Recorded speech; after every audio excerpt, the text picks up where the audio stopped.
Commanders hire Dan Quinn to match with their new general manager, Adam Peters, to lead this franchise into the future. The way that we live is not for everybody, okay? It's not, all right? Because we're going to run and put our bodies on people in a violent manner. The team is giving us the highest of highs or the bluest of blues. We'll cover it all on Commanders Nightly News. I, of course, am your host, Louie T. Thank you for joining me. Let's get to tonight's lead story. So the Ron Rivera purge is almost complete. Another first-round pick under the Rivera era bites the dust. Jamin Davis was released today by the Commanders. It's ironic because 2 weeks ago, I believe it was, when we had the trade conversation that I didn't want to have, it was a throwaway line. I said, the first guy to go if they make a trade or they do something significant will be Jamin Davis, right? I didn't think they would cut him without making some sort of, big splash move. But it's the same kind of thought process, last to come, first to go type deal, right? He was like one of the last guys to make the roster. When you think about it, when you look at the roster construction, Jamin Davis was a guy that we didn't think was safe. And I told you, if F.A. Obata were here, I don't know if Jamin would have made the roster. And I still don't think, Javonte John Baptiste, in my mind then, I didn't think he would have made the roster, but they weren't cutting a draft pick. That they've already solidified that for me. They weren't cutting a draft pick this year. Javonte was making his roster no matter what, come hell or high water. As long as he was healthy, he was making his football team. And after watching him the first 5 weeks before he suffered the injury, he earned his keep. He had every right to be on this roster. And you know what? Jamin Davis was inactive a couple of times this season. And so the writing was on the wall. I didn't see the need for this to take place until there was a need for it to take place. They've got a decision to make tomorrow. I think it's an easy one, right? We haven't seen linebacker Jordan McGee, who was drafted by this team in the 5th round, at all this season. I played in one preseason game, played the first possession, got injured, haven't seen him since. They opened up his window 20 days ago. You have 21 days to make a decision on a player that you put on IR, short-term IR. And when you open up the window, that clock starts. You have 21 days to make a decision, or else that player is permanently placed on IR for the duration of the season. Obviously, tomorrow is the deadline for them. They have a decision to make. We already know they're going to activate Jordan McGee. He's practiced in full the last 3 weeks, essentially. Just hasn't been activated and hasn't played. They've taken their time with him, just like they did with Johnny Newton, just like they've done with other guys that had injuries, F.A. Obata, et cetera, et cetera. This is no different, right? They took their time with him. They wanted to make sure that he was good. They let him practice in full the last 3 weeks. They're going to activate him tomorrow. They need a roster spot. Voila. There you have it. Jamin Davis, your time is up. Now, most of you, I would say 98% of the fan base couldn't pick Kayvon Seymour out of a photo lineup. If I put a picture of 6 different Commanders in front of you, I bet you couldn't pick Kayvon Seymour out of a photo lineup. He's been playing really good special teams for us, by the way. Well, he got popped for PEDs today. We'll elaborate more on the impact of that move and what roster moves I think were made in conjunction with him being popped for PED usage. He's out for 6 games. It is what it is, right? But Jamin Davis is the bigger story here because, one, I don't think most of us saw it coming. Not at this point of the season, right?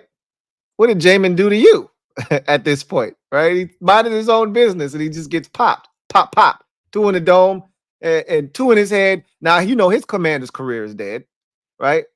And I don't think this is a situation where he'll be back on the practice squad. he's done here in Washington. They tried the experiment. It didn't work. And they're going to move on. And I'm okay with that. I told you, I wanted a Zadarius Smith type on this team.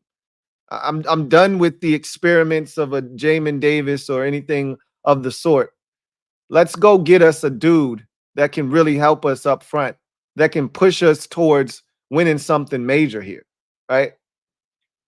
Anyway, I wanted to ask you this. Give me your most vivid Jamin Davis memory that you have. The most vivid Jamin Davis memory that you have, good or bad, right? I didn't ask you for your fondest. I said your most vivid.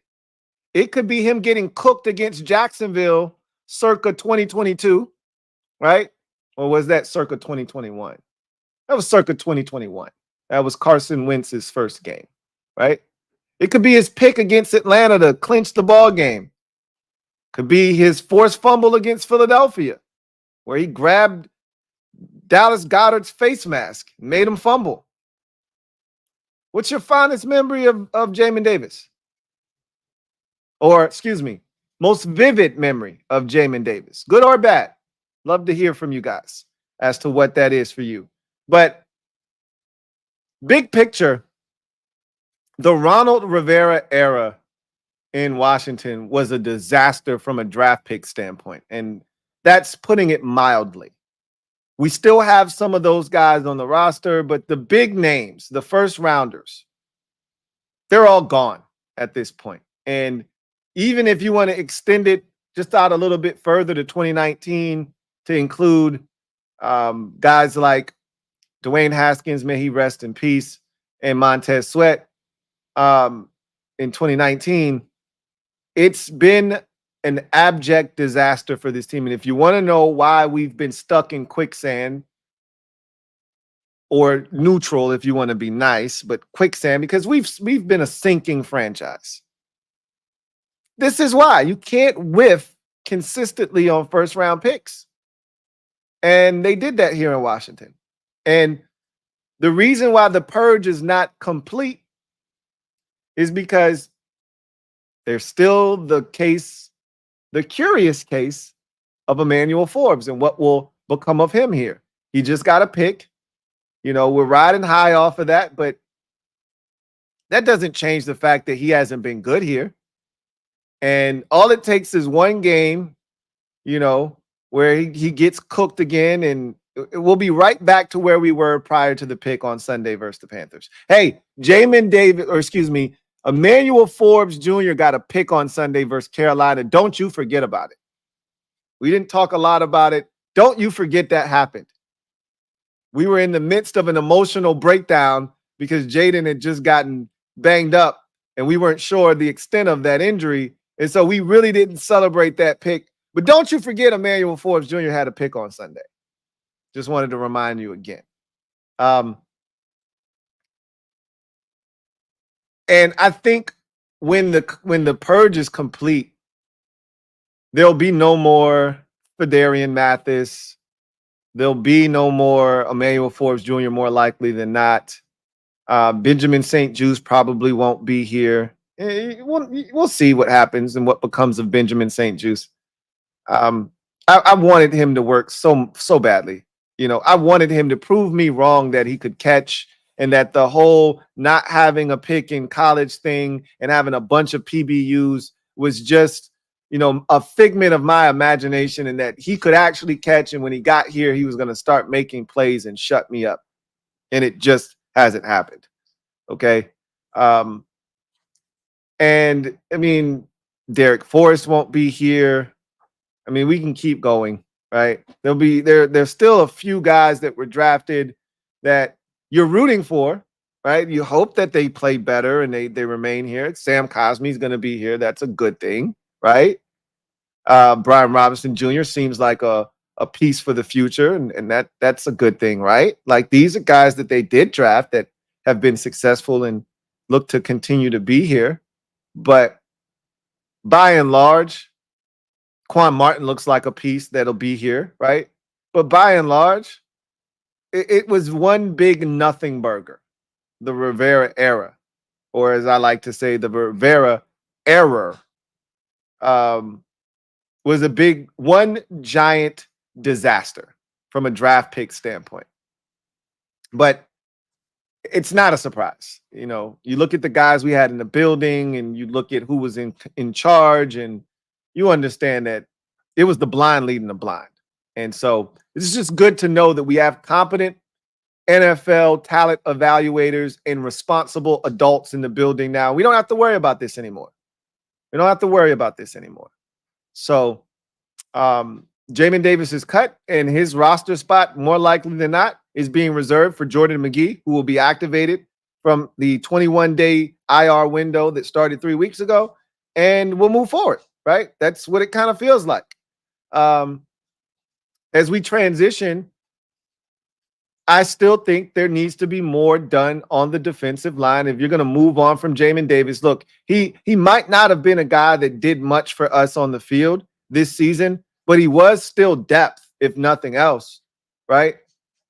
We need to do something. We didn't sign anybody on the defensive line to the practice squad. Jonathan Allen's not coming back this season. We just released Jamin Davis. We did not sign anyone on the defensive line to replace Jamin Davis, right? On the practice squad, we went with a receiver and a safety, and we're going to talk about that here in a second. So you just got even thinner on an already thin defensive line. Now, granted, at some point, Javonte John Baptiste will be back, right? He's on short-term IR, not long-term. He'll be back. And so maybe that's the thought process is, oh, no, we'll be fine. You know, Javonte will be back, and we already got FA in the mix now. And so we have enough breathing space to do this and feel comfortable. But such is life, right? Speaking of which, let's go to in other news where we will expound upon Kayvon Seymour's 6-game suspension, because I think some of the roster moves that were made today were made partly in due to, Kayvon Seymour being suspended. Now, let's talk about that as we look at the moves officially made by the Commanders today from a roster standpoint. This press release was put out by the Commanders today. The Washington Commanders have released defensive end Jamin Davis among multiple roster moves on Tuesday afternoon.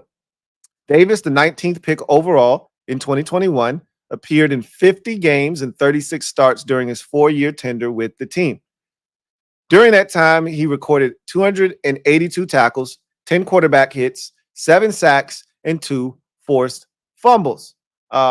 They forgot to add in his interception that he had against the Falcons. Shame on them.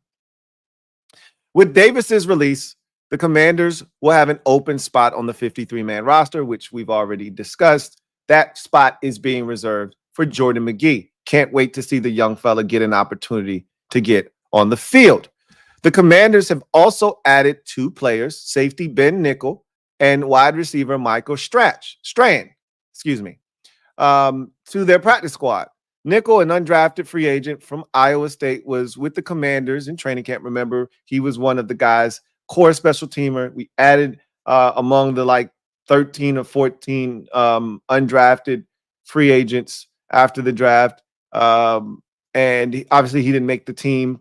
They cut him loose, and they didn't bring him back onto the practice squad initially, but now he's back with the team because, as I mentioned before, Kayvon Seymour was a core special teamer. This guy was getting down there, downing punts, making tackles. He was a problem on special teams. Part of the reason we were really good on special teams is because he was one of the guys putting in work, right? You need another dog. If you're going to get rid of a dog, you need another dog on special teams. Ben Nickel is a dog on special teams. Over the course of his 2 seasons with the Cyclones, Nickel recorded 43 tackles and 3 pass breakups.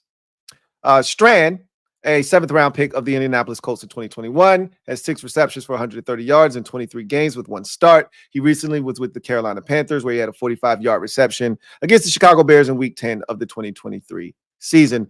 The Commanders have also released safety Sheldrick Redwine from the practice squad. So they had a spot already available on the practice squad. They released Sheldrick Redwine, and they add in Ben Nickel and Michael Strand. Now, Strand is interesting because you're adding a receiver here. And I wonder what the impetus for that is. Could be a practice thing. Could be just want another guy in the system at receiver. Because he's not a needle mover, right? But the nickel one makes a ton of sense to me. You need another fiend on special teams, as I like to call him. You need another fiend. Kayvon Seymour was a fiend. He knew his ticket to staying in the NFL was getting down and getting dirty on special teams, and he was willing to do that. Ben Nickel is going to be the exact same type of guy. And so you just insert another dude on game days if you feel the need to do so that can get down there, cover a punt, cover a kick, right? So all of that makes a ton of sense as far as the roster is concerned. But what you didn't see there, and that's something that I just brought up, is you didn't see a defensive end added to the mix. And, just a defensive lineman in general. I know they love FA's versatility. He can kick down inside and play both defensive tackle and defensive end. But you are down. And again, Sheldon Day, brought up, and you just move with that. But Javonte's still going to be out for another 3 weeks. He's placed on IR. So in my mind's eye, you're light on that defensive line. So they must feel confident in what they have. And you know what else that says too? It also probably points to the arrow being up, the trajectory being up for a return of Dorrance Armstrong Jr. this week. Dorrance was out last week. They felt like he had a good week of work in terms of rehab, but they didn't want to push the envelope. That's been their move this year is, hey, if a guy isn't 100% or we don't feel totally good about his situation, we'll just sit him out. And I told you, if there was any week that you could sit down to Dorrance Armstrong out, it'd be Carolina. I said that, right? And it proved to be the case, right? But I think they feel good about him coming back. And if that's the case, then you're good, right? Because then you got FA, you got Clee, you got Clee back, you have Dante Fowler Jr., and you had Dorrance, Clee, Dante Fowler Jr., and FA. And if you feel good about those four, which I'm pretty sure they do, and then Javonte comes back, you got 5 guys. You got more than enough, right? I was a little apprehensive just because Clee's been in and out. Dorrance is, just missed the last game. You just wanted to make sure you were good, but they would know more than me, right? They would know if they're good. They feel good about Clee's knee. They feel good about, Dorrance's ribs or oblique, and they feel good about where they are. So this leads me to believe that they're feeling good about the health of their guys up front on the defensive line, specifically defensive end. And they could make this move and not feel like they were, pressed up against, some sort of roster move. So this makes me feel good about Dorrance Armstrong this week, if nothing else. Let's talk about the NFC East. Let's go around the division. It's getting tight, but this is a big week. I really want to talk about this week in particular because we have a chance to create some real separation this week. And I don't want us to miss this opportunity. Now, we're going to find out just how good the Eagles are. I've truly believed this week. If they really about it, if they really about that life, if they trying to come get this division from us, they'll go to Cincinnati and they'll win. And a win by them and a loss by us, and they're in first place by a half game. So It could happen that quick where we're no longer the managers of this division and we're no longer in charge. So it's a big week. It's a big week. But if they go to Cincinnati and they lose that game, and I don't care what it looks like, they lose that game. We beat Cincinnati. We put up 38 points against the Bengals. They go to Cincinnati and they lose to the Bengals and they drop to 4-3 on the season, and we win in conjunction with a win at 425. And we'll already know because the Eagles play at 1 against Cincinnati. They play at 1. So we'll have a chance to watch that game, see what happens.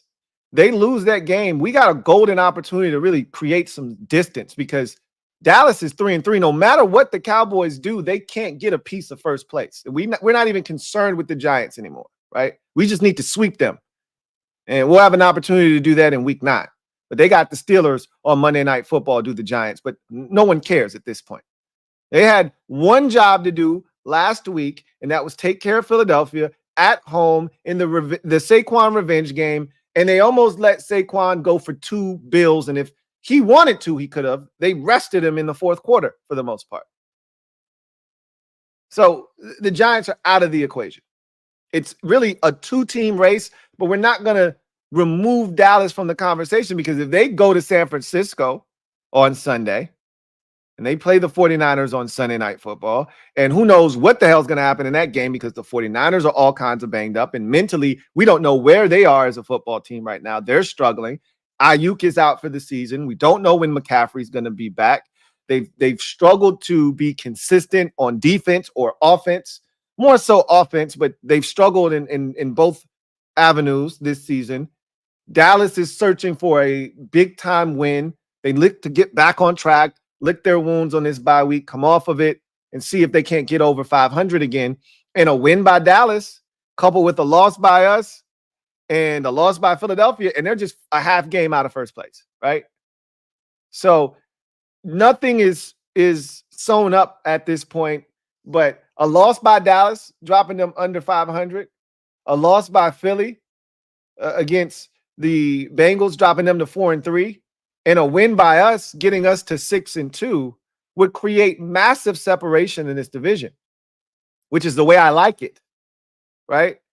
And I went back and I took a look at Philadelphia's schedule because we know Dallas is not going to be able to navigate their schedule successfully. With the way they've played this season, with the way they're set up, with the issues that they have internally, externally.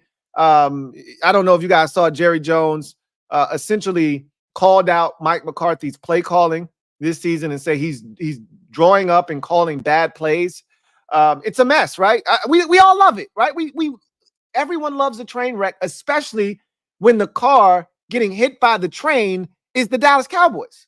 Everybody loves to see it. Even non-NFC East fans love to see the Cowboys implode. It's one of our favorite pastimes.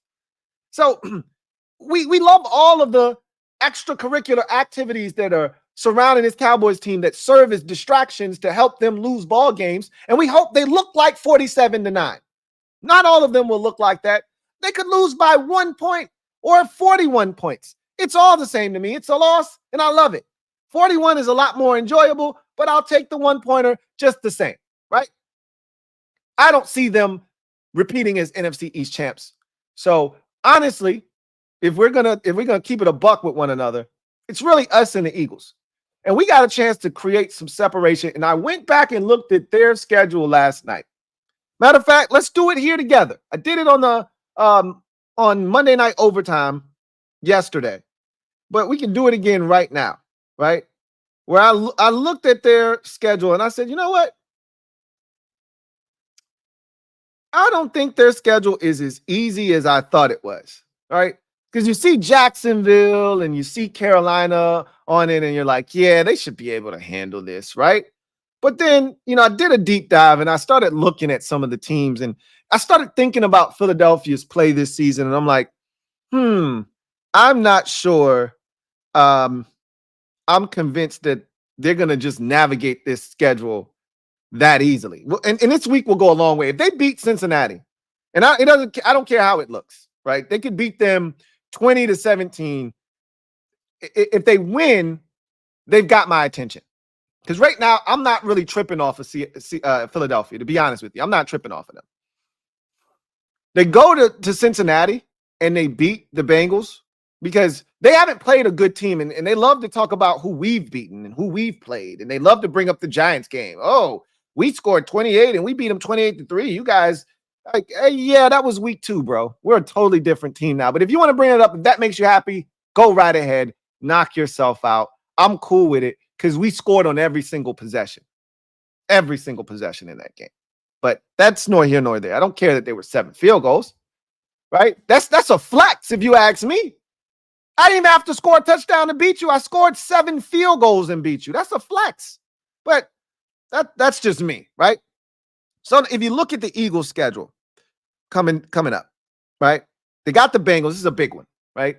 Because to me, they haven't played a good team since they played Tampa Bay, and we know what happened in that game. And the excuse is we didn't have this guy, we didn't have that guy, we didn't have that guy, we didn't have this guy. Cool, whatever. So this will be the first time they play somebody good. This ain't Cleveland. This ain't the Giants. This is a real outfit. And if they go there and they play good defense again, then I'll have to start respecting their defense too, right? I have to start respecting their defense. But if they go there and Joe and company carve them up, and they're not able to stop the run as effectively, and Joe's having a field day throwing to Jamar Chase and T. Higgins and Mike Gesicki and company, then we'll have to reopen Denny's and we'll have a conversation about sitting down over breakfast, right? So that's a big one. They have the Jags after that. You'd like to think that they can take care of the Jags in short order at home. I fully expect that. Then they have the Cowboys. That's a good one because somebody's got to lose, right? You'd probably prefer it to be Philadelphia if the Cowboys keep trending in the direction that they're going. But I don't expect Dallas to close up shop. So that'll be an interesting one. We'll figure out who we root for in that game when we get there. And I know a lot of you have a tough time rooting for Dallas. But if you're smart and you understand what we're trying to get accomplished here, then you'll have a rooting interest. But we'll figure out what that is. If we could get a tie, that would be dynamite. That would be perfect, but it's highly unlikely. We're going to have to pick a side, right? And both of you kick each other's asses as much as you can, and then whomever I have a rooting interest for, you find a way to win at the end. But beat the shit out of each other, please, by all means. So after the Cowboys, they have us on a quick turnaround. After us, they have the Rams. That is on a Sunday night. We'll see what the Rams look like. We've talked about this on the podcast. They could move Cooper Kupp. They're not going to trade Matthew Stafford, but his name has come up. Puka Nacua has had his 21-day window opened, right? So that's also something to keep an eye on. Should they not trade Cooper Kupp before the deadline and he remains healthy and Puka Nacua is healthy, they could easily get got by Matthew Stafford, Puka Nacua, Cooper Kupp, and company against the Rams. You'd like to think that they can beat the Rams, right? But then they have the Ravens on the road at Baltimore. Then they have the Panthers. They should win that game. They will win that game, right? Then they have the Steelers, the Cowboys again. Hold on. Let me see. Then they have the Steelers, us, and we're at home in that one. The Cowboys again, and then they finish up the season with the Giants. We don't want this thing to come down to us needing them to lose in the final game of the season because they played the Giants. So that's not a good look. Absolutely not. So what we want to do is we want to take care of business and not leave it to chance. As I like to say, I'm a boxing fan. Don't leave it in the hands of the judges, right? Anything could go astray, right? Same thing in the NFL. Don't put the game in a position where it's close enough where the officials can help determine the outcome. Don't do that. Don't put this division in a position where a game like week 18 that's meaningless for the Giants, who probably at that point want to lose because they want to get a quarterback, where we need a Eagles loss. Don't put yourself in that position. This is a big week because if Dallas loses, and they have a very distinct possibility that they could lose, on the road at San Francisco. 49ers need that game. Dallas needs that game. But the 49ers need it more because they're sub 500. They need that game. If they can get it, if Cincinnati needs that game, Philadelphia wants that game, the Bengals need that game. They're sub 500. They're 3-4. They're trying to get back to 500, and they're trying to get back in that divisional race. If they get it, and we beat the Bears, we've all of a sudden put ourselves in a great position in the division. And we'll take it a step further. That's a common opponent. And if I'm not mistaken, after you get past the divisional record, head-to-head, all of that stuff, the next tiebreaker is record against common opponents. Every team that we beat or that they beat, we need to beat, and vice versa for them. We beat Cleveland, they had to beat Cleveland. We lost to Baltimore, we need them to lose to Baltimore. But we just need them to lose to Baltimore in general, right? They lost to Atlanta. We need to beat Atlanta. So those things start to come into play, right? We both lost to Tampa already. They beat the Saints. By the time we get to the Saints, hopefully they're a train wreck and a mess. They're already trending in that direction as is. We don't see the Saints till way down the road, right? This is a big week. So I'll say it once more. If we're serious about winning this division, whether it's Jaden Daniels or Marcus Mariota, we got to find a way to win against the Chicago Bears. No telling how this season's going to go, whether we're going to win the division or not. I'm as confident as I've ever been that we're going to win this division. This is our division to lose. I've said that, and I mean that. But in the event that we somehow don't win this division, and we got to start looking at wild cards, the Bears aren't winning the NFC North. Newsflash. I don't think I need to tell you that, but newsflash. They're probably the worst team in their division, and they're 4-2. Record-wise, they are the worst team in their division. Doesn't mean they are the worst team in their division. But I don't think most of us think they're better than Green Bay. I don't think any of us think they're better than Detroit. And I don't think most of us think they're better than Minnesota. But they'll get to figure that out. They play those teams, right? They haven't broken the seal on their division play yet. I don't think. Maybe they've played somebody already.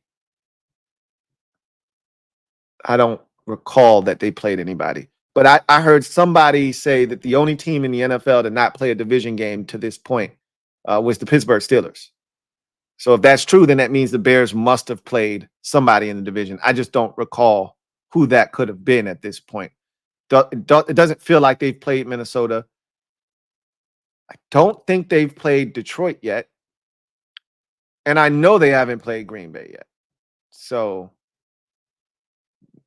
feels like, I could just look it up. I don't have to speculate or guess. We can just look it up and figure out who they've played or haven't played. So let's check and see. Because if they're saying that on Monday Night Football, it probably means they played somebody. I just don't remember them playing anyone in their division.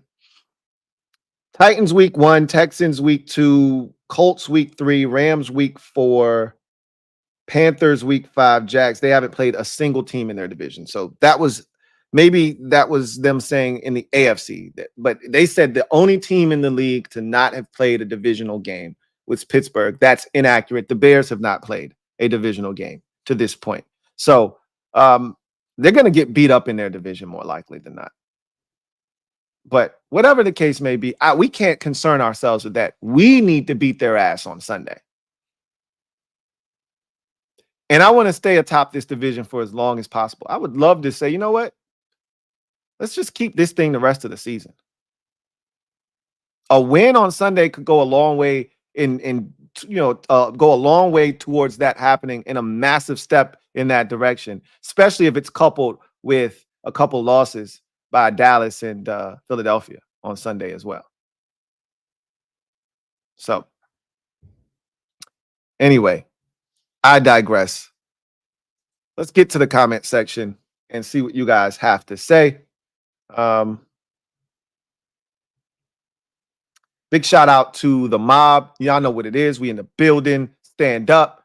Also, wanted to give a big, massive shout out to my guy, Rob Yu, for the tremendous blessing on CashApp. Big shout out to my guy, Rob Yu. Can't thank you enough for your generosity and your unwavering support. Big, big, big, big shout out to my guy, Rob Yu. Appreciate you, Rob Yu. Also want to give a shout out to all of my Patreon supporters. Can't thank you enough. You are also the lifeline and the heartbeat of the Louie T Network. And I also thank you very dearly from the bottom of my heart. So with that said, let's get to our first comment of the night. And it's from my guy, John Perez. Thank you for the super chat. Greatly appreciate you. Thank you for being a member of the MOBB. My guy, JP, writes, Ronald had zero idea what talent looked like. And I always used to say this about Ronald and Jack Del Rio. They were kind of stuck in an older dimension of football, right? They were stuck in yesteryear. You know, they were still thinking about football like it was the early 2000s, in late 1990s. And the game had changed significantly, and they didn't make the change with it. And that is sometimes one of the struggles that you find yourself in when you hire older coaches who you're not sure if they're making the transition, right? Some guys make the transition seamlessly, you know, with all the different adaptations that come from college and, you know, things of that nature. And these offensive coaches are getting smarter and smarter, and they're implementing more and more things from the collegiate game that make it a little bit tougher. They're getting better and better athletes all over the field, and you have to adjust.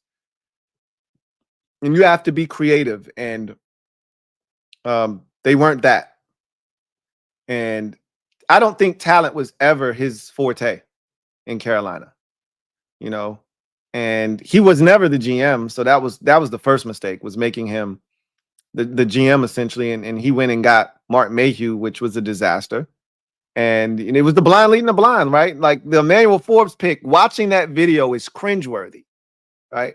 And I was like, it felt like a governmental mistake where you want everyone involved prosecuted to the fullest extent of the law. And so I forget the bald-headed black dude that he was a part of that Commander's Log episode. And I remember him selling us on Emanuel Forbes. And I just remember watching that damn Commander's Log episode. Ronald's dumbass is in the car, you know, the day of the draft, driving to, you know, the building, talking about, you know, if Forbes is there, you know, that's the guy, right? And I'm like, you didn't even consider if this guy is here or this guy, this might change. No, if Forbes is there, to hell with what else happens in front of us. We don't give a shit. The best player in the draft could fall in our lap, but they were so fixated on Emanuel Forbes because they wanted turnovers that they were going to draft him. And then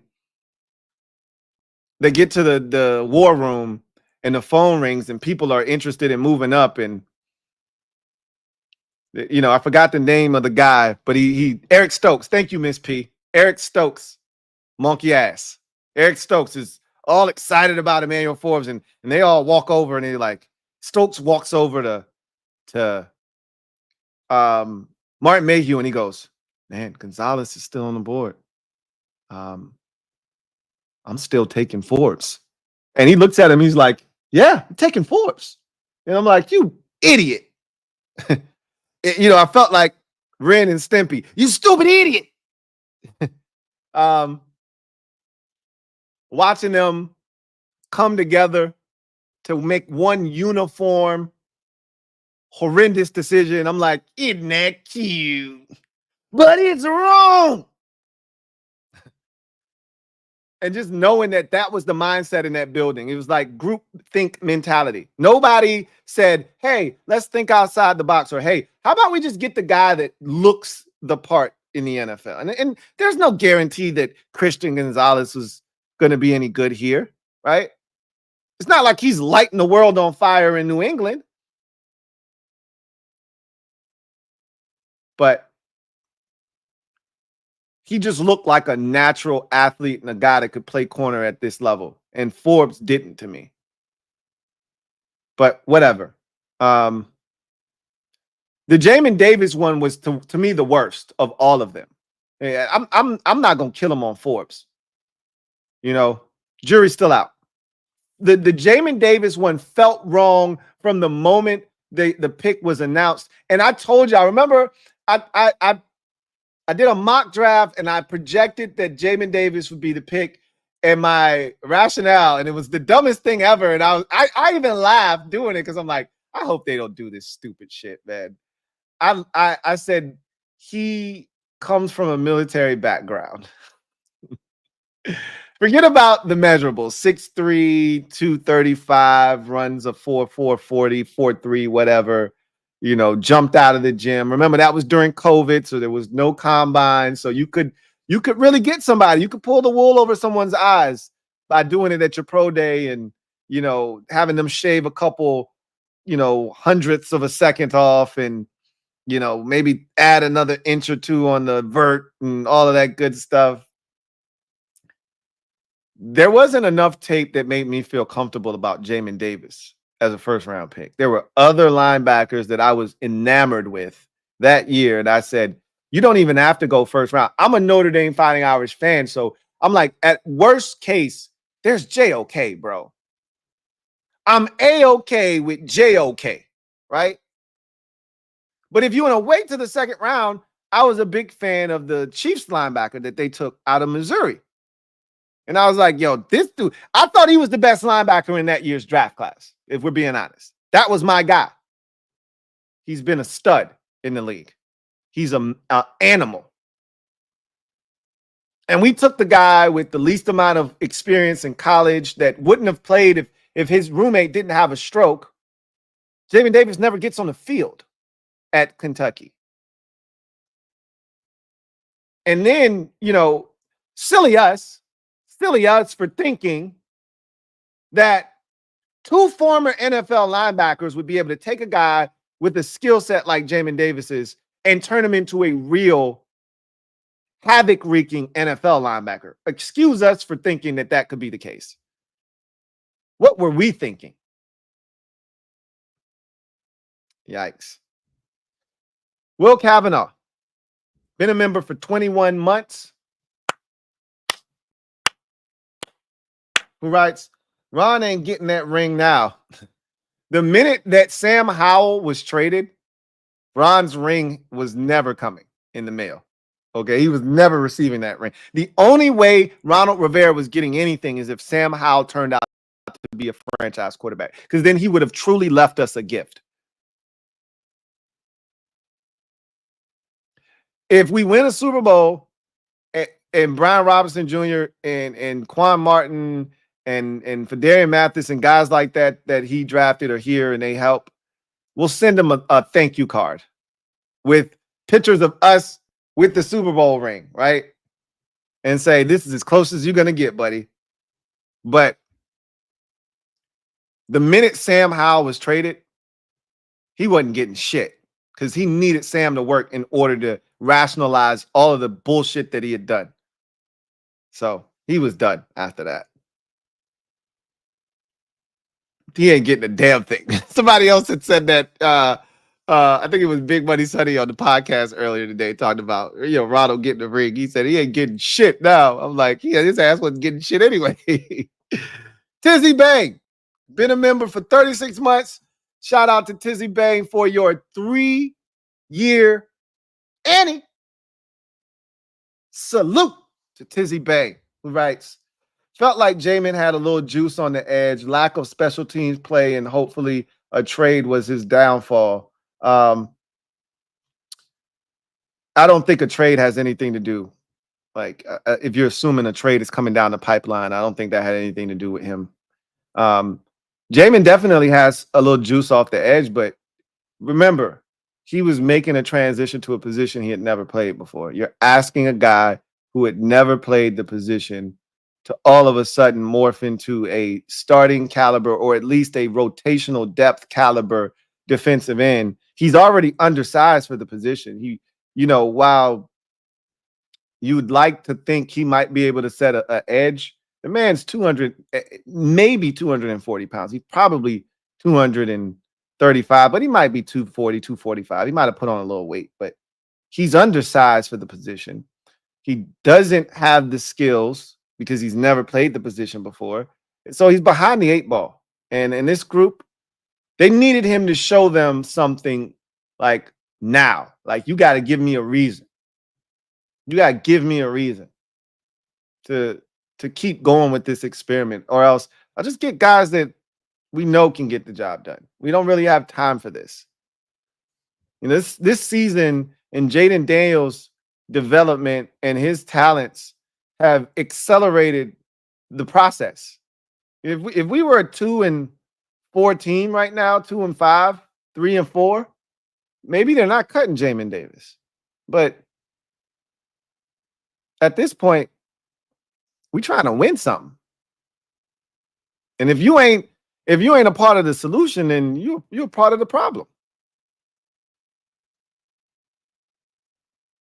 Red Wing 01, been a member for 24 months. Congratulations. Big shout out to you on your 2-year Annie. Who writes, thank you for your service, Jamin. Excited to see McGee. Look, I always thought there was more that Speed Racer Davis could give us. I always thought Speed Racer could give us a little bit more. But I didn't always feel like he was being utilized correctly. I always thought he should have been blitzing a little bit more as an off-the-ball linebacker.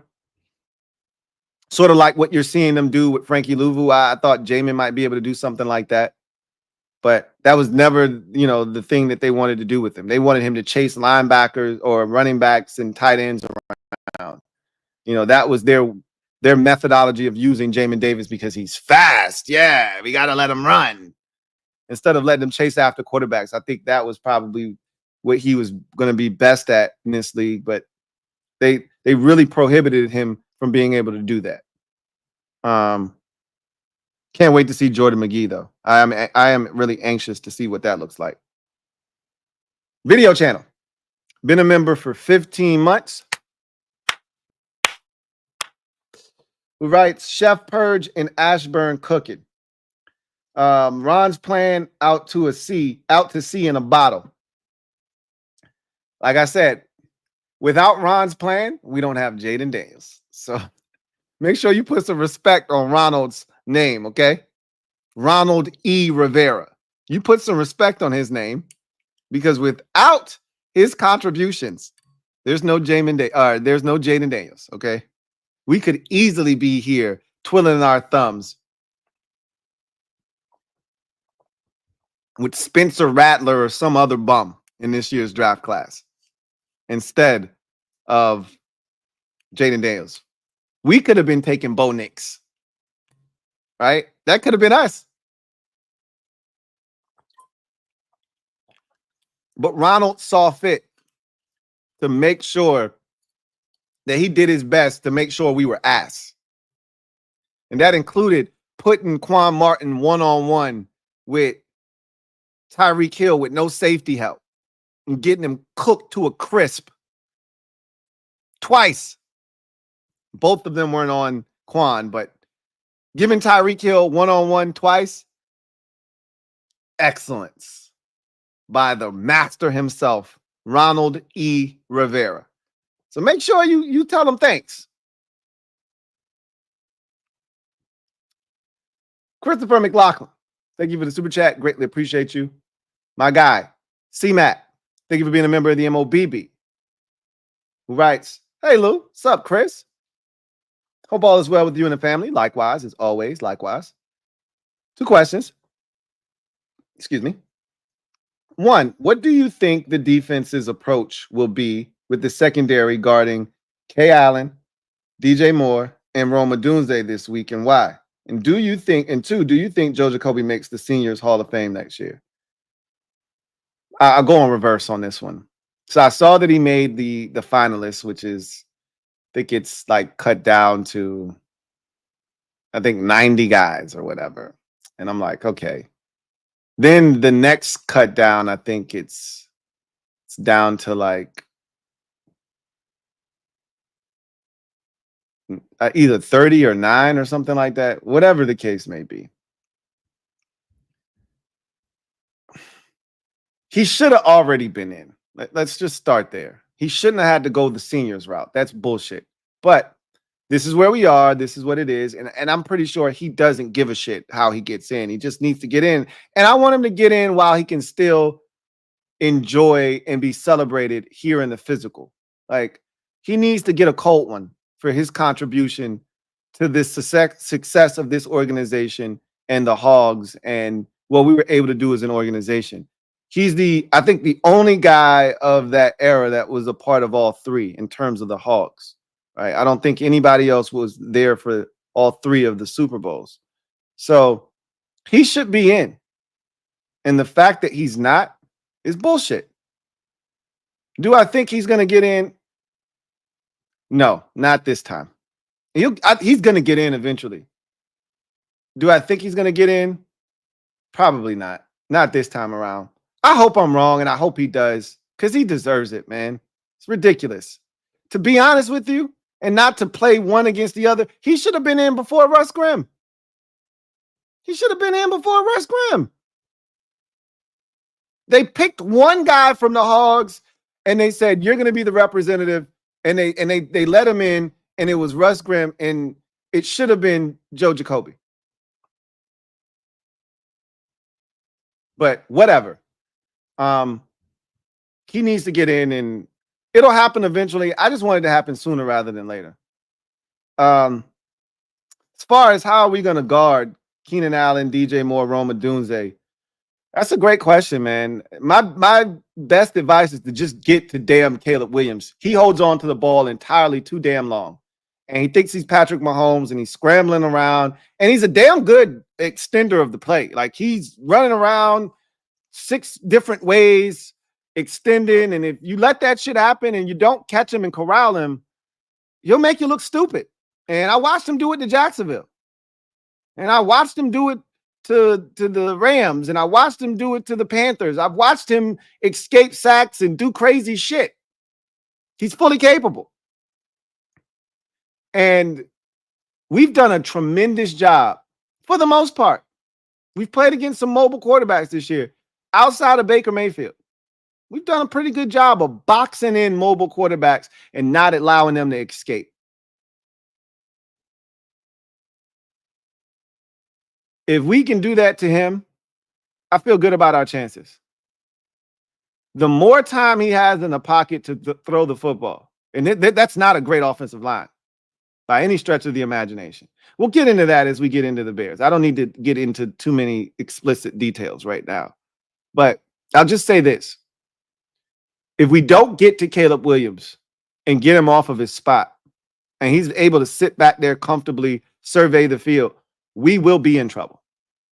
Because as we know, we might be able to cover 1, maybe even 2 of those receivers on any given play. But all 3 of them, no chance. No chance.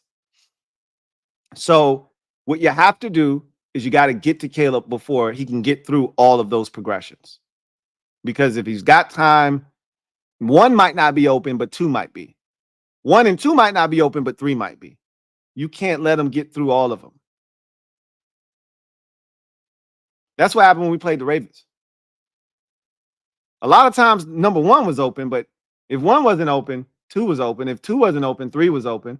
Somebody was wide open. Can't let him stand back there all day.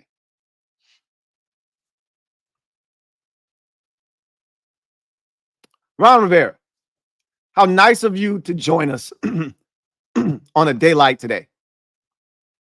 How nice of you to make your presence felt. Ron writes, Bears fans have single-handedly made this shit personal.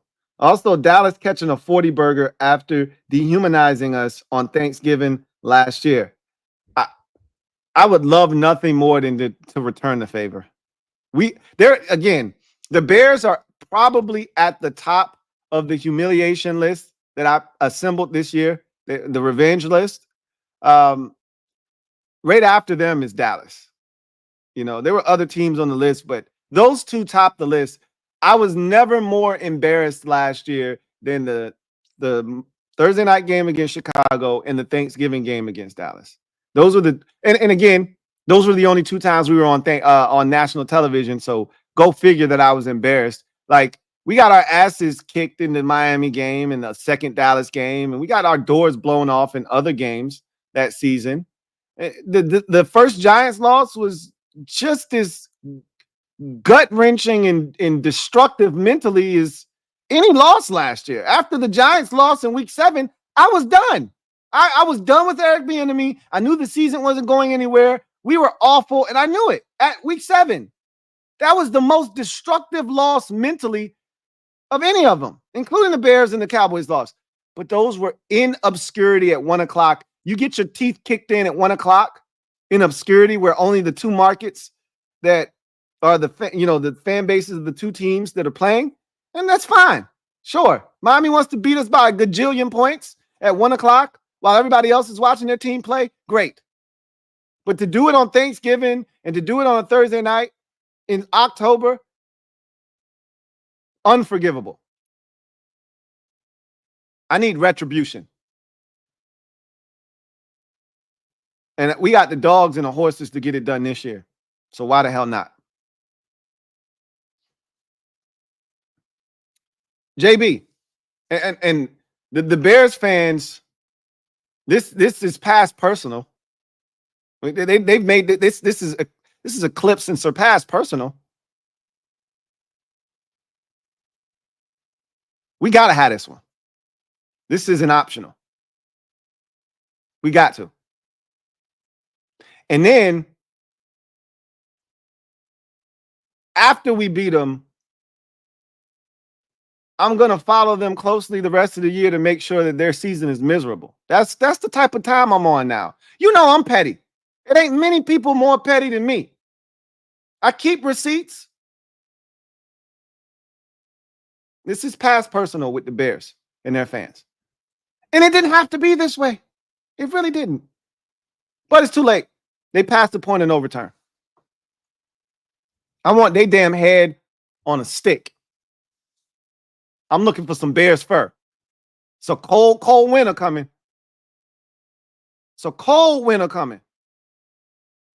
I need some bear fur. JB, thank you for the super chat. Greatly appreciate you. Thank you for being a member of the MOBB. JB writes, what's up, Lou? Hey, protect the house. You already know what it is, JB. We undefeated, 3-0 for the first time at home since God knows when. The house is rocking. I heard a lot of people. Granted, it was Carolina. They're 1-5. They're not traveling well. I don't know if they ever really traveled all that well, but it was Carolina. I get it. But when you listen to it, I told you, I heard it. And some of that could have been, hey, Darryl Green's having his jersey retired. People wanted to show up to honor Darryl, whatever, right? But the house was rocking, man. The house was rocking. You know, you watch the plays, like, you know, the production team, the media team cuts up and puts out in little snippets, and you hear the crowd and you see the energy. Man, it was live. And I told you, them mid-afternoon into the evening game, them shits hit different.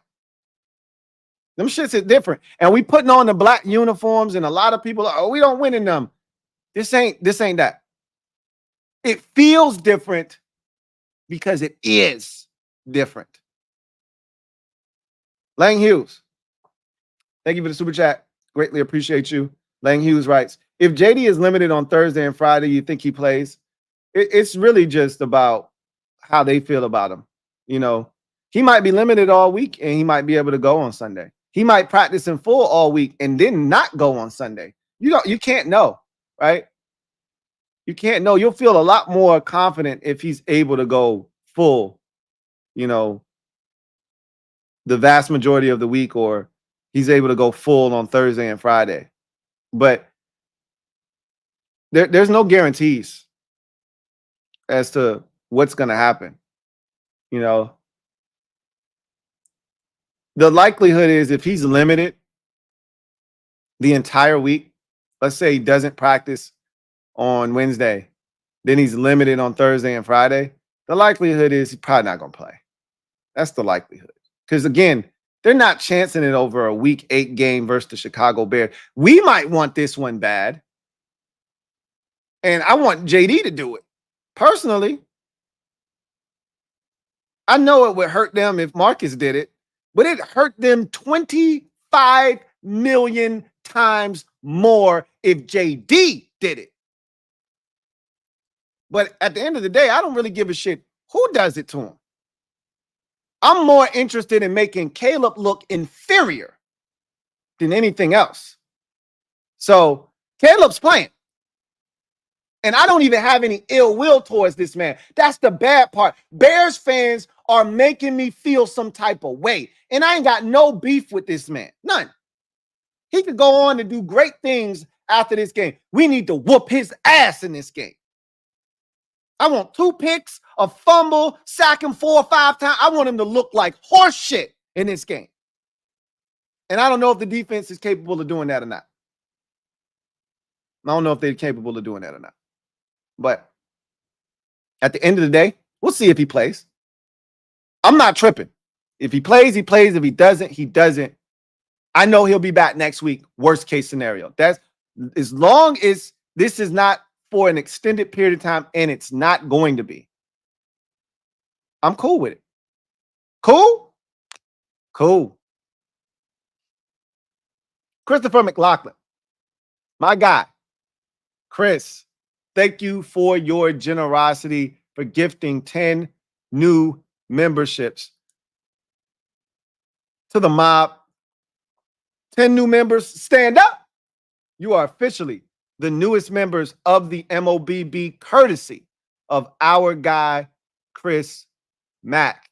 My guy, Christopher McLaughlin, thank you so much for your generosity and blessing these 10 new members to become a part of the most prestigious squad in the land, the mob. Welcome aboard. And once again, thank you for your generosity. Chris, truly do appreciate you as always. Thank you so much for your just tremendous support, tremendous unwavering support. Welcome to the squad, everybody. True Fan 73, thank you for the super chat. Greatly appreciate you. True Fan 73, thank you for being a member of the MOBB. Who writes, hey, LT. What's up, True Fan 73? I want to be mad at Ron until I remember that we wouldn't have JD5 without Ron's ineptitude. F that. I'm still mad at Ron. I can't help it. I don't blame you. I mean, last year was rough. The Rivera runs that we would go on, those were just enough to pacify us and keep us from losing our shit. But the way we would finish seasons and how we would start slow, get hot, utterly collapse at the end. That cycle was old, it was tired, and it was a byproduct of, poor coaching. Right? Poor coaching. And I'm just glad we don't have to deal with that anymore. And again, I always used to say, I thank Ronald for his service. He got us through some tough times. Like, not many coaches would have been able to handle the shit that Ronald had to go through here. Not many coaches would have been able to do that. So I do credit him. All the while, starting out your tenure with cancer. Like he went through some shit, man. Name change and cancer all at the same time. Then, allegation after allegation, suit and suit after suit after suit, and articles and allegation after allegation, and just a lot.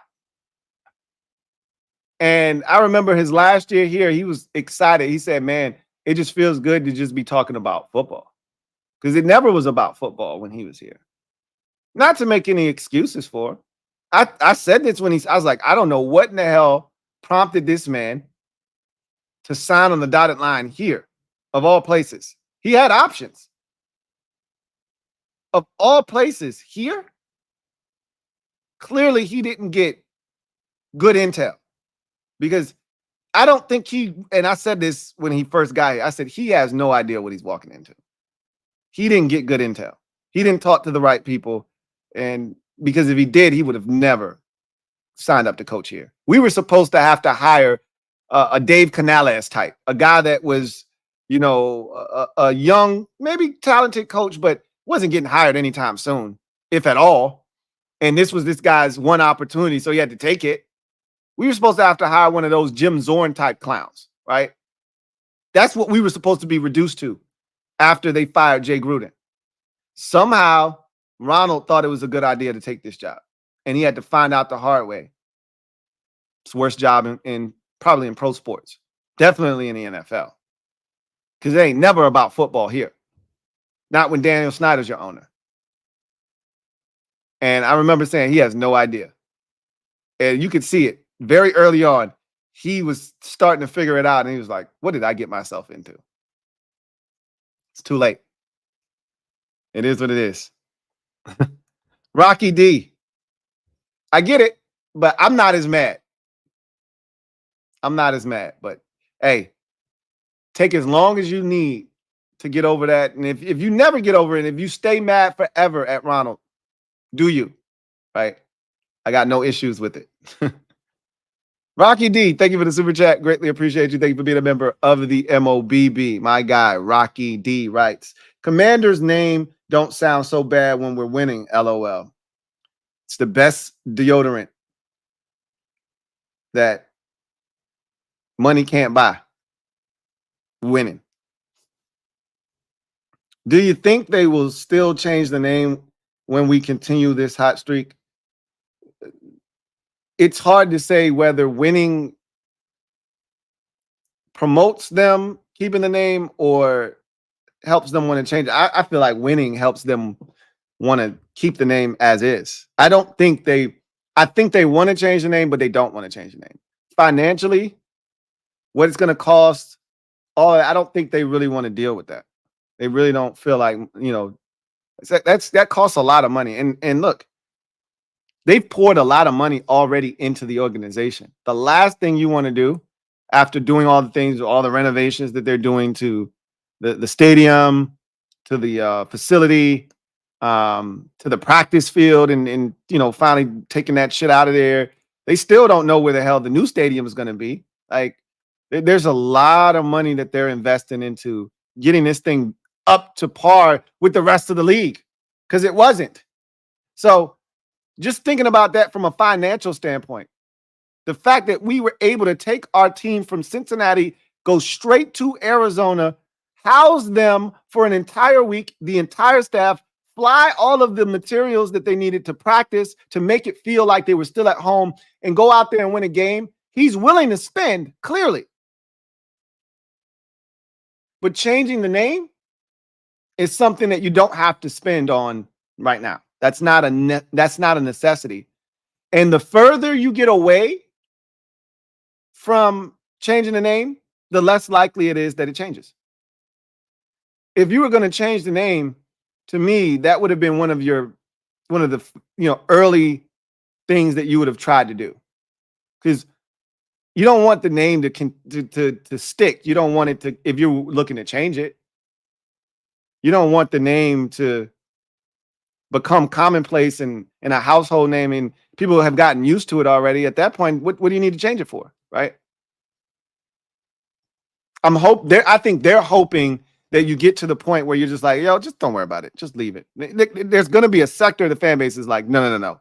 I'll never get to that point. Please change the name. We can be talking about 15 years. They still want the name changed, right? But I think there are fans that were on the fence that would prefer the name be changed. But if you give them another 5 to 10 years of Commanders, they'll just be used to it and be like, don't worry about it, man. We won a couple Super Bowls already. Don't worry about it. That's what they're hoping, I think.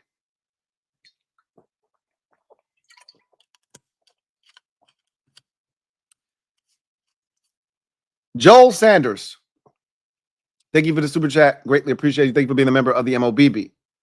My guy, Joel writes, "Ha, Lou, what's going on, Joe? Appreciate all you do. Appreciate the support, man.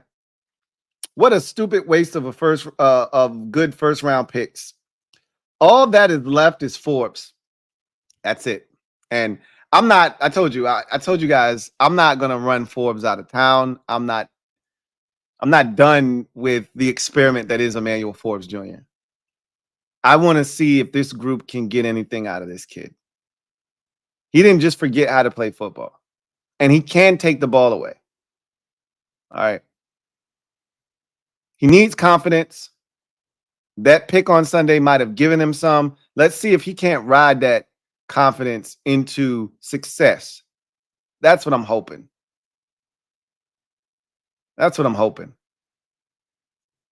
Because I think right now they're comfortable with the 3-man rotation that they have with Iggy inside, Frozone outside, and Juice on the other side, on the outside. But if you have to get Forbes in there, if he has to come in the game, you want to feel confident that he can come in and there's not this significant drop off. The last time any of those corners saw DJ Moore, it was a slaughterhouse. Blood everywhere, guts. Yeah, it was disgusting. 9 catches, 230 yards, 3 touchdowns. Yeah, it was bad. Career highs across the board. Don't worry about it. It was bad. We out for revenge. I need it.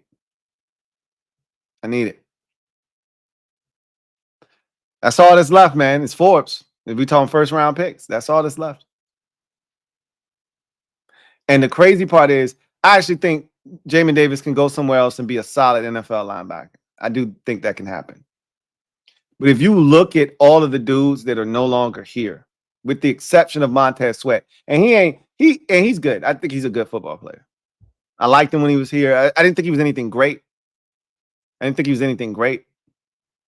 And what he's got 2 sacks this year, 2.5. But he's getting pressure though. But we could say the same thing when he was here. He got pressure, he just didn't get to the quarterback, right? He was like Preston Smith Jr. If you look at all the guys that we drafted, and it'd be one thing if we drafted them, we had terrible coaching staff, they couldn't develop players, and they went somewhere else and ended up manifesting themselves into something good. And you go, you know what? We just couldn't coach them up. But when you look at all of the guys that we drafted, starting with Dwayne Haskins, again, God rest his soul, he didn't do anything in Pittsburgh. And maybe he would have gotten an opportunity, but didn't feel like he was going to move the needle in the NFL. Didn't love the pick when they made it. Didn't love it when he was here. Don't think he was going to turn into anything. Can't say that he wasn't, but it didn't feel like he was. Sweat was solid, but he never really felt like a first-round pick. We always talked about his potential, but he never really realized it. His best season was the season where he got traded, which is crazy. 2020, Chase Young, certified bust. He stinks in New Orleans. He stunk in San Francisco. And I won't be shocked if this dude's out of the league in the next year or two, because his effort is ridiculously funky. It stinks.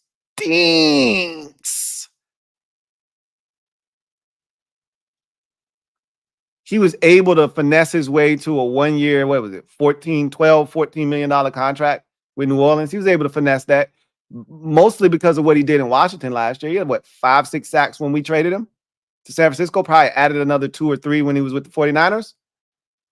Maybe. So the numbers look good. He was able to finesse them. Can't do it this year, though. I don't know if I think he probably has a sack or 2 this year. My guess is he probably got 1 or 2. But he might end up with 5.5, 6 sacks this year, more likely. And he gets some pressure every now and again. He still don't get the quarterback down. Same shit, different toilet.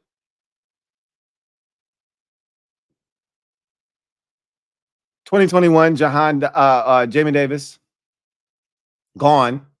I think he could actually be a solid linebacker for somebody else, off the ball linebacker. But even if he's solid, he'll never live up to the first round billing, because he was never supposed to be a first round pick in the first place. I've said this about a lot of the Ronald Rivera picks. If they would have just selected those guys in the rounds that they were supposed to be selected in, he wouldn't have had as big of a pushback from us. If Phidarian Mathis was a 4th or 5th round pick, we would have been fine with Phidarian Mathis. It's the fact that he was a 2nd round pick that pissed us off.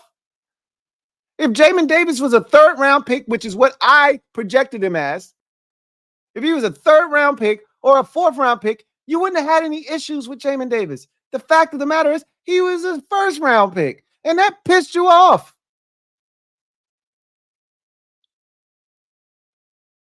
Jahan Dotson. I heard this the other day. Ike Reese is a guy that does some radio for the Eagles, former Eagles linebacker.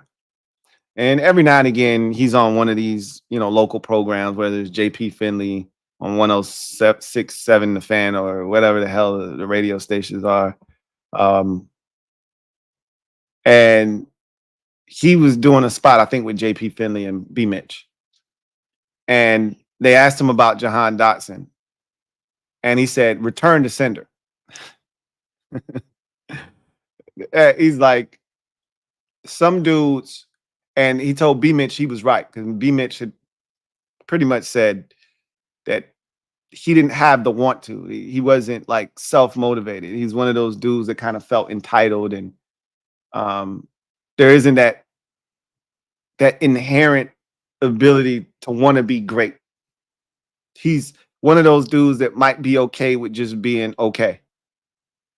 And he was like, yo, like, we would love to send him back to Washington. I was like, thanks for the 3rd round pick, man. We really appreciate it. So that was a big swing and miss. Now, we did get some good stuff out of that, right? There's no B-Rob without that trade back. I'd rather have, I think at this point, and this might be an unpopular take, but I think I'd rather have B-Rob than Chris Olave. Here's why I say that. If we would have had Chris Olave, we'd still be in this position that we're in right now. I don't think Chris Olave would have changed our fortunes, right? And he would be that much closer to needing to be paid, right? Brian Robinson Jr. was not a 1st round pick. And if we have to pay him, and I'm all in favor of paying Brian Robinson Jr. This is year 3 of B-Rob. We should get something done with him after this season, right? That's if they operate in good faith. They've been here for a year. They've seen B-Rob in action. They love him as a person. They love him even more as a player, or vice versa. Love him as a player even more as a person and a leader in that locker room. The energy that he brings, the physicality. We've seen that this team isn't the same when he's not on the field offensively, especially in the run game. You love all of those things, then you reward him in the offseason, right? Going into the final year of his contract, take care of him. It costs you so much less than it'll cost you a Chris Olave, right? Who By the time we're ready to win, which you could argue now, but next year, he'd be ready to get paid. We can draft us another guy that maybe looks like a Chris Olave, might not play as well, but can give us some of that kind of production, and we'll be just starting that clock. Again, probably an unpopular take. We'd much rather have Chris Olave, but if you have Chris Olave, there's no Brian Robinson Jr. Remember, we did not have a third-round pick that year. So, which one is more important? Now, we remember it was Cole Turner and Sam Howell and Brian Robinson Jr. These were all supposed to be the fruits of that trade, right? That was supposed to be, I remember all of the tweets from people. This could be the trade that turns this organization around. And I was all on board on that shit because I was all in on Sam Howell. So I was all in. All in. But when it's all said and done, I'd much rather have B-Rock. Olave is always hurt. Every time I watch the Saints, where's Chris Olave? He's got another concussion. Where's Chris Olave? He's got a hamstring. Where's Chris Olave? Shoulders banged up. Where's Chris Olave? Ankle injury. Where's Chris? We just watched the Saints on Thursday. Where's Chris Olave? He's never around. We watched them on Thursday Night Football or Monday Night Football against the Chiefs. He didn't play in that game. We watched them on Thursday Night Football against who'd they play? Against the Broncos. Didn't play in that game. When does Chris Olave ever play? Give me B-Rock. That's just my take. Anyway. Swaggy P, been a member for 24 months. Congratulations on the 2-year Annie. Really appreciate you. Who writes, unfortunate for Jamin, but on to the next one. I'm with it. I'm ready. I'm like, hey, Jamin. Hey, it's been real, bruh. Hey, stay up. And you're going to land on your feet. Somebody going to, look, you're a former first-round pick. Somebody's going to scoop you, bruh. Don't worry about it. We'll see you around. And as soon as he walk away, hey, Jordan, what up, baby? You ready to hit this active roster? Hell yeah, let us do this shit. Like, I got no ill will towards Speed Racer Davis. None. Go, Speed Racer. Go, Speed Racer. Go, Speed Racer. Go. I got no issues with Speed Racer Davis. But it's on to the next. Come on, young stallion. Come on, Jordan McGee. Let's get it. I always said it wasn't Jameis's fault. Not Jameis's. It wasn't Jameis. It wasn't Jamin Davis's fault that he got picked in the first round. He did what he was supposed to do. He blew up the Kentucky Pro Day. He did his job. It was the job of the team to make sure that they didn't fall for the banana in the tailpipe. Don't fall for the damn cheese in the trap. And they bit it. He did what he was supposed to do. And we were supposed to do what we needed to do to make sure we didn't fall for it. And we fell for it. That wasn't his fault. That's why I think a lot of the fans get the shit twisted. Y'all direct your anger and your vitriol and your frustration at the wrong people. Don't be mad at Jamin Davis. He didn't pick himself in the first round. Be mad at the people that picked him. That's who you should be pissed off at.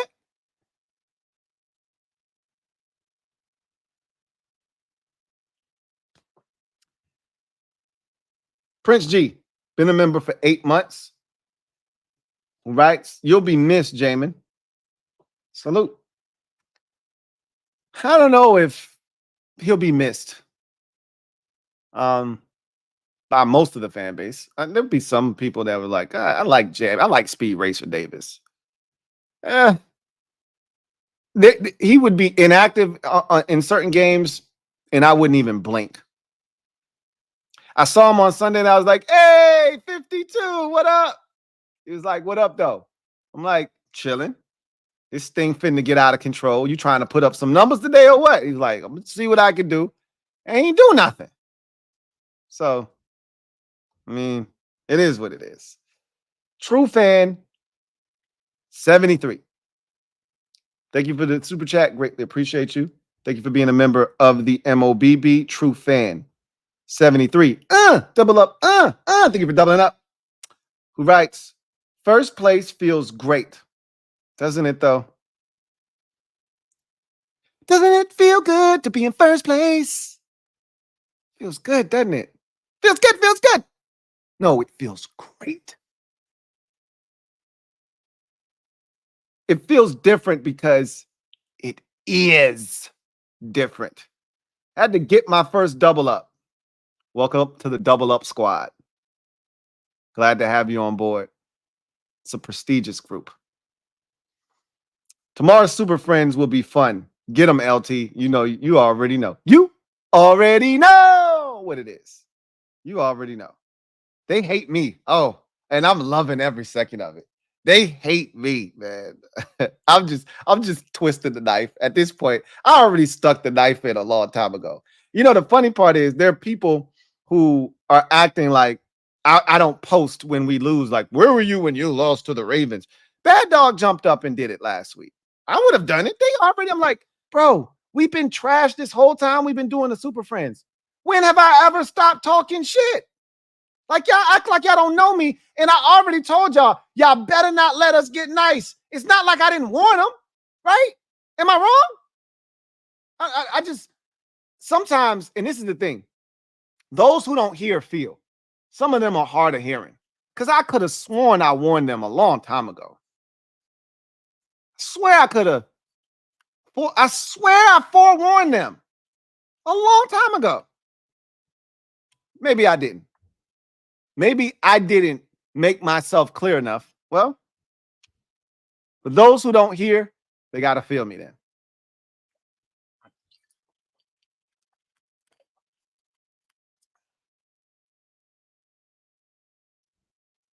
Desmond Freeman, stand up. You are the newest member of the MOBB mob. Show Desmond some love. Welcome him with open arms. Show Desmond what it's like to be a member of the MOBB. Welcome to the squad. Desmond Freeman. Welcome aboard. Des, my boy.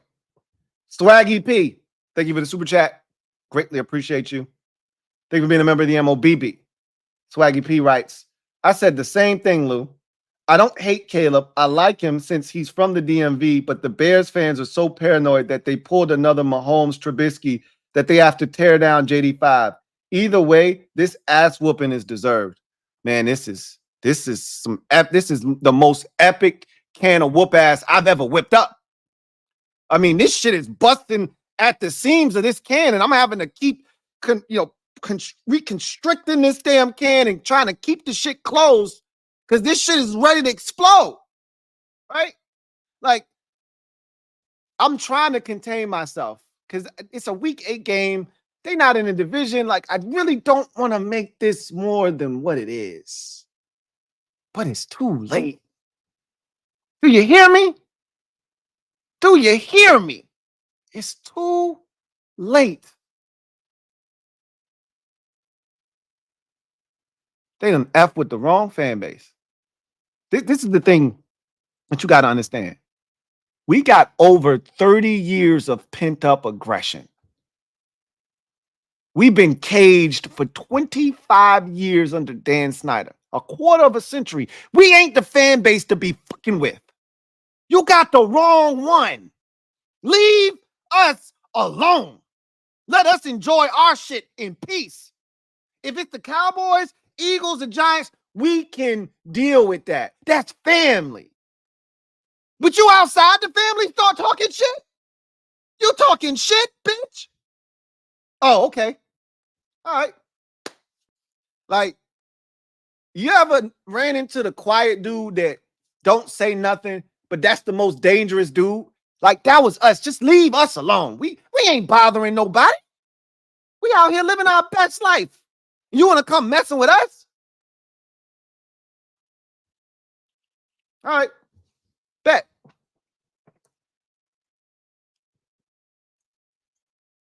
I'm going to just say this. We better not win this game. Because Bears fans are going to hate me like they in the NFC East. We better not win this game. Because if we do, it's going to get ugly. Real ugly and real dark. Real fast for them when it comes to me. Because I'm sick of they shit.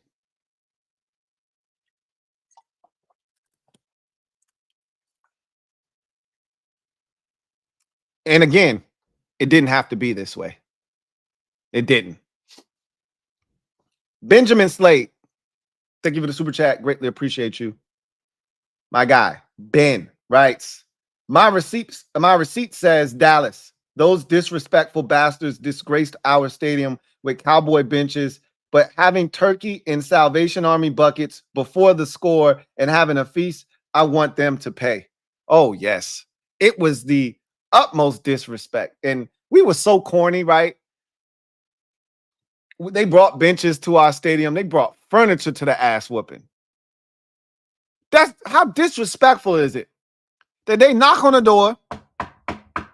We look through the peephole. They kick the shit in while we looking through the peephole. So right there, they done busted our shit all up. Nose bleeding, missing a tooth, right? We all on the ground, discombobulated, equilibrium knocked off.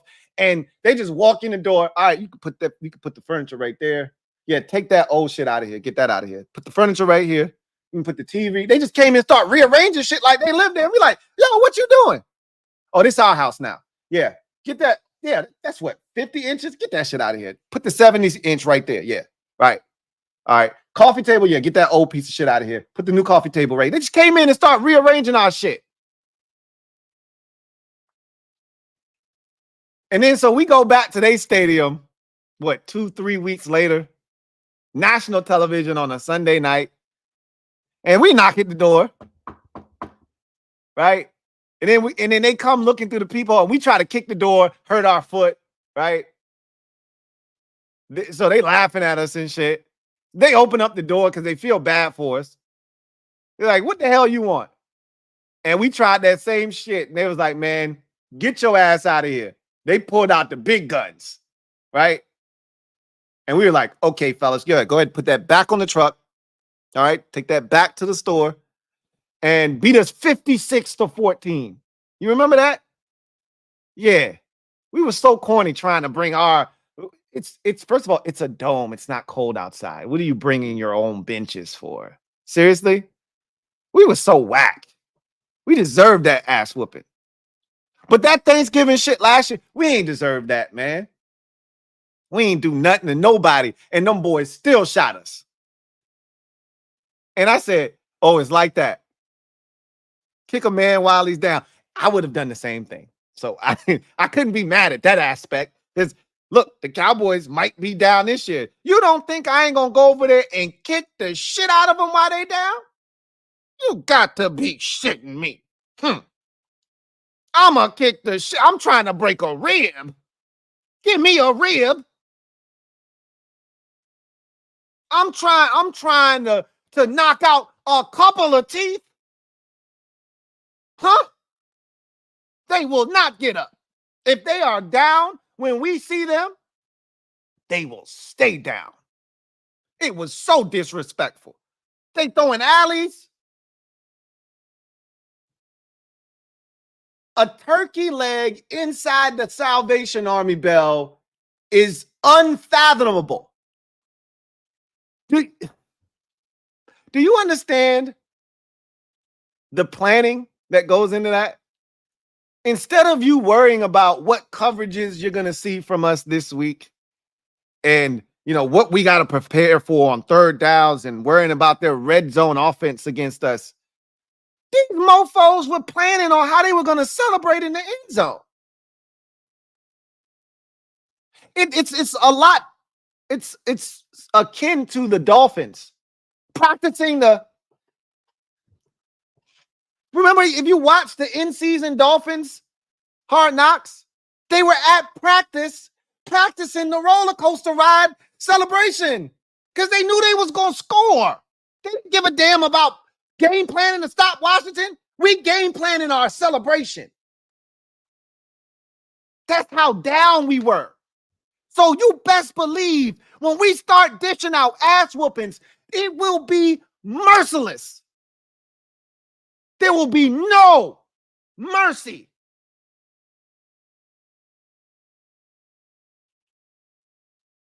Oh, like I said, Dallas is at the top of the list along with Chicago. You kidding me? Oh, you already know what it is, Ben. We on the same page. We here, Benjamin. We here, bud.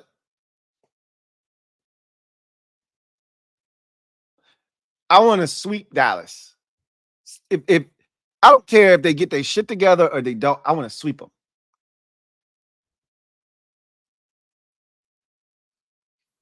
I want to take care of business in a fashion that renders the Week 18 game meaningless, and I still want to kick their shit in, just like they did us last year. I want to make sure that by the time we get to Week 18, we've locked up the division. Don't need it. Don't need it. But just because, just like we did in 2015, right? Remember that? Just because we already here, we might as well bust your shit. Jordan Reed needed a few receptions to set a, Redskins single season record. Let's get that. Yeah, let's get all of that shit. Let's bust your shit and then get the reserves in. That's what I want to do. And then finish the job. We did that with Colt McCoy back in 2025. I want to do the same thing. I love the fact that the first one, because in past years, the first one is always in Dallas. And then the last one that we didn't need was always in Washington. Well, this year, the first one's in Washington. I need that one. I need that one. I'm glad we played Philly in Philly first, because of all the places in the division, I always tell you, that's the one that feels most like home. We comfortable going there. We might not always win, but we comfortable going there. Bad shit don't happen when we go to Philly. We might not win, but bad shit don't happen when we go there. Bad shit happens when we go to New York, and we get destroyed when we go to Dallas. So this year, they said, we're going to let you play the Giants at home first so you can get your shit off. Check. We're going to let you go to Philly first so you can play with house money. Even if they beat us in that game, they still got to come to Washington, right? Check. And then we're going to give you Dallas at home first this year. So if you don't need the game at the end of the season, it's all good, right? If you do need it, well, figure the shit out. But I'm going to give you a chance to bust their shit at home. Thank you. I appreciate that.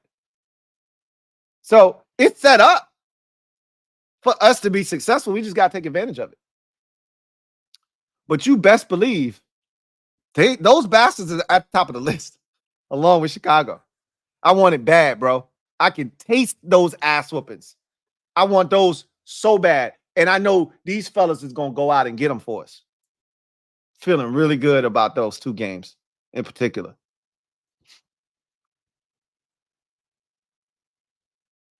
Miss Agag. I think that's what we're going with. Miss Agag. Thank you for the super chat. Greatly appreciate you. Who writes, Bears fans edited a fake passing chart for Jaden to make it look like he only throws to the right side of the field. Insecure, pathetic fan base. Shaking my head. We've all seen the chart. We've all seen the chart. And they were so lazy that they didn't do their homework to figure out if that was true or not. They just ran with it. I've always said social media is a dangerous place to be. And if you're not willing to go the extra mile to do the work that is necessary to, like, sometimes it's just a click. It's just one click to get the truth. And a lot of times people aren't even willing to do that. It's one Google search and you can figure out if this is true or not. But most people, it's easier to just remain ignorant and just roll with it. It's The Bears fans have been special in all of this. I must say, they've been special. Amario Delcit, thank you for the super chat. Greatly appreciate you. Thank you for being a member of the MOBB. Amario writes, LT, Hope fam as well. Likewise. Likewise. I'm just glad this is the start. We got here early. Like, we weren't supposed to be here. But we here now. And we ain't going nowhere. We ain't going nowhere. We can't be stopped now. We about to start whooping ass. We ain't going nowhere. This is what it is. We about to run this bitch. And even if, and I still don't see this happen, but even if we fall short of winning the division, it's only up from here. If someone is going to break the division spell of not winning the division and back-to-back, it's us. Dallas and Philadelphia have had multiple bites at the apple. They've had multiple cracks at winning the division in back-to-back years, and clearly Dallas is not going to do it this year. How many chances do you think you're supposed to get? You're not capable. So why don't you move out of the way and let somebody who is capable do the job? I'm ready. Put me in, coach. I'm ready. We just getting started. Lucas, thank you for the super chat. Greatly appreciate you. Thank you for being a member of the MOBB. Lucas writes, first 10-win season in a decade. Yep. But we're not even looking at 10. We're looking past 10, right? We haven't had more than 10 since 1991. That's what I'm after at this point. We almost halfway there. I'm not looking at 10. 10's cool, but 10 feels like a disappointment at this juncture. When you look at who we are and what we're capable of, and you look at this schedule, the schedule will never be this easy again, right? Understand that. We are playing a last place schedule. It'll never be this way again. You'll never get to play the team that finished in last the year before, because we're not going back. We ain't going back. This is it. So you better take advantage of it now, because next year you're getting the best team, because we win in the division. You're getting the best team in the division. You're getting the best team. That schedule that Dallas has this year, that I'm like, yo, that shit is brutal. That's us next year. That's us. So you better take advantage of the Titans, right? You better take advantage of the Falcons, right? You better take advantage of all of the teams, and everybody in the division plays the NFC South, NFC South, right? Not everybody's playing Tennessee, right? Not everybody's playing Arizona, right? You see where I'm going with this, right? Got to take advantage of those. And we're doing that. So we got to make sure that this is 11 or 12. This can't just be 10. We got to take care of it. Everybody ain't playing Chicago. Dallas had to play Detroit. Philly's going to have to play Green Bay. They played them already. Green Bay. We get Detroit. Or we get Chicago. And the Giants got Minnesota. We pulled the worst of the bunch. That whole division is good. Minnesota beat the Giants. Eagles beat Green Bay. Detroit beat Dallas. We got to even the score at 2 apiece. We got to beat Chicago. We got to take advantage of this schedule. And I expect that we will. We're doing that, and I expect us to continue to do that. So, yes, to answer your question, it's going to be the first 10-win season in a decade since 2012, over a decade. 2012 is the last time we won 10 games in the season. But we ain't looking at 10. We looking past it. me get 11. Let me get 12. That's the type of time I'm on. I know we can get to 11. 12 might be a stretch. That might be asking a bit too much in a year that we weren't supposed to be here. But we can get to 11. DMV Bay. Thank you for the super chat. Greatly appreciate you. Thank you for being a member of the MOBB. DMV Bay writes, these last couple of weeks, not a peep, not a star, not a single Cowboy fan in sight. Oh, they've been real quiet, quiet as a mouse. Like Ice Cube said, it was a good day. Yo, I've never seen, like on social media, I haven't seen one Cowboys fan other than Cole's Cowboy. Cole's Cowboys. That's the only Cowboys fan that I've seen anything from. They all went into hiding during it. This bye week was probably a relief. Could you imagine if they had to play a game after 47-9? Oh, it would have been crazy. The fact that they were able to go and hide after that ass whooping was probably what they needed. They needed a recharge. I'm talking about the fans. I ain't talking about the team. I'm talking about the fans. They needed to get away. Do you remember how glorious the bye week was last year? You remember that? After Miami bust our shit, we was like, man, I'm so glad we ain't got to watch this piece of a shit, pathetic excuse for a squad this week. We get the week off, and it literally felt like we were off. Like it felt like a duty, a chore, a job to watch this team last year. That shit wasn't fun.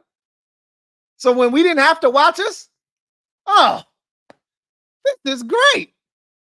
You can just watch the rest of the league, watch competent football, what real NFL action is supposed to look like. I imagine that's what Cowboys fans were feeling this week. Oh, this is great. Probably not great to watch everybody in the division win except for the Giants, but just to not have to watch Dallas, they probably felt great.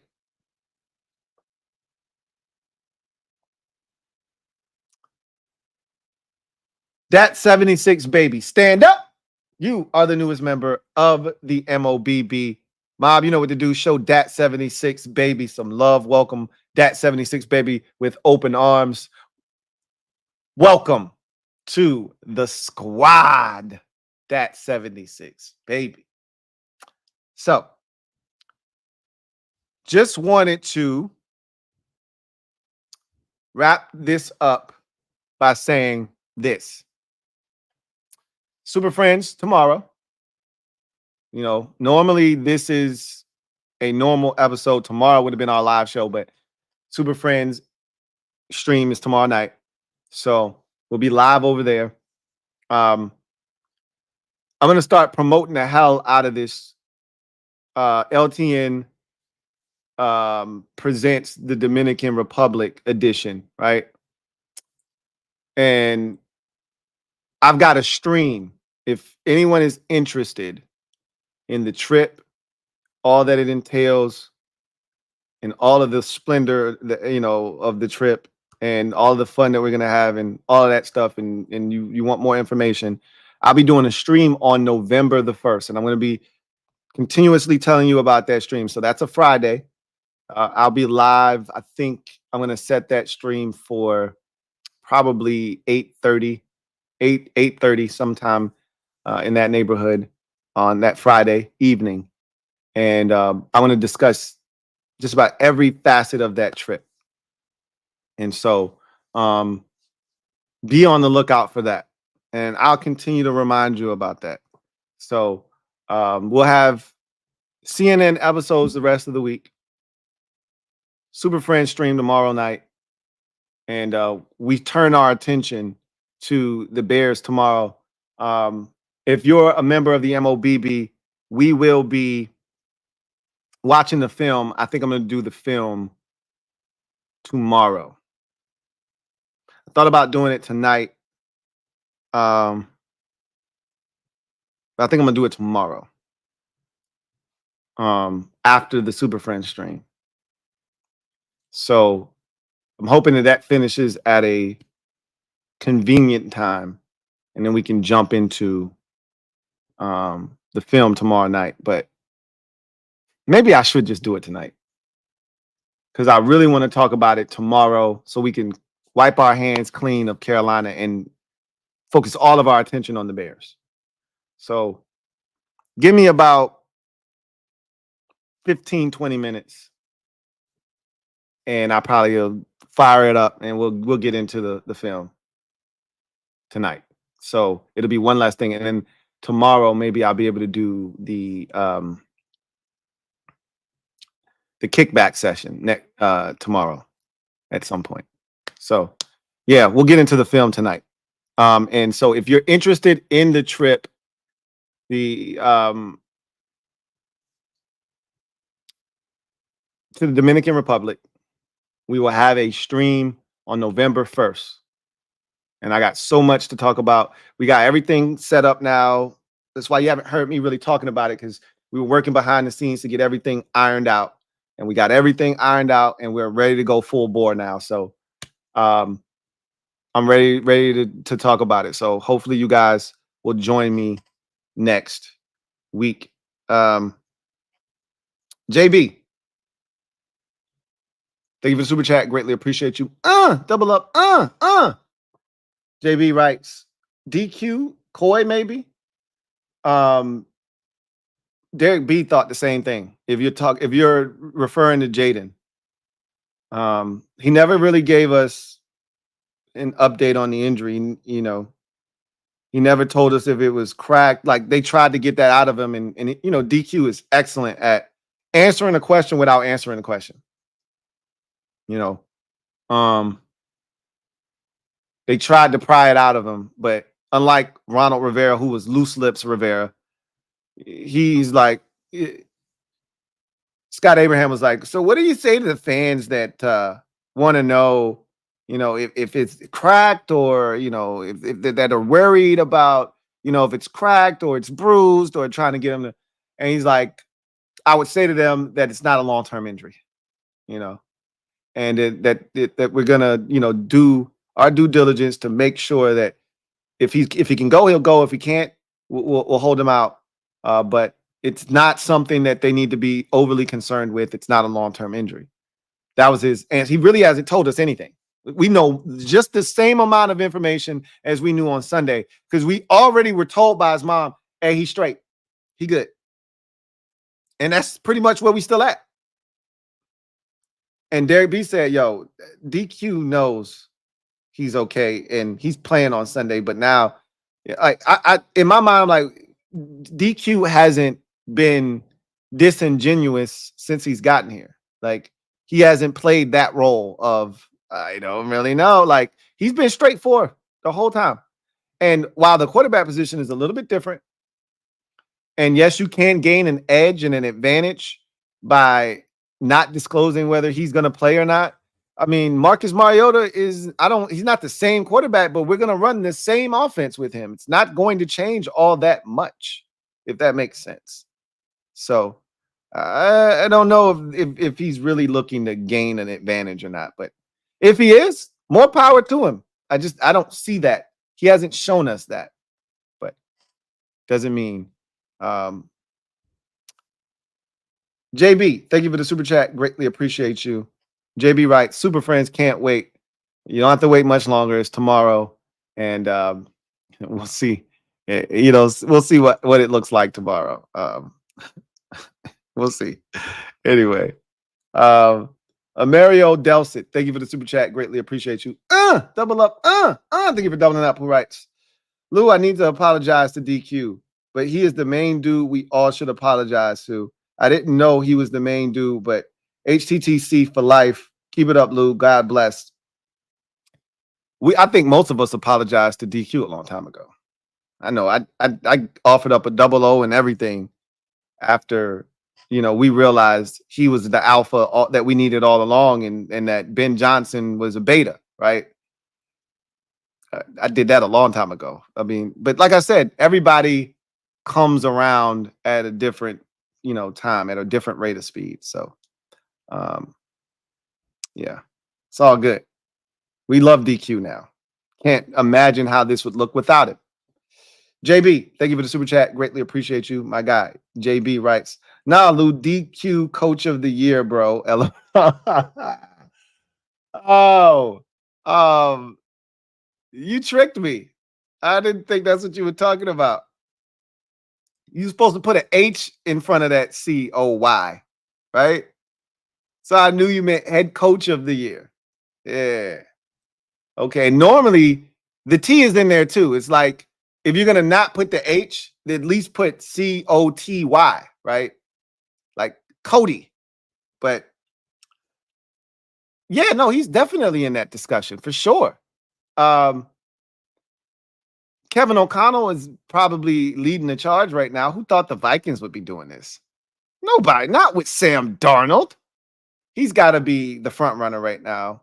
I love what Matt LaFleur has done in Green Bay as well. So yeah, he's not alone. He's going to have to fight for this. How we finish this season and where we go, in terms of winning the division or not, is going to go a long way. How the Vikings continue to play, what the Packers do.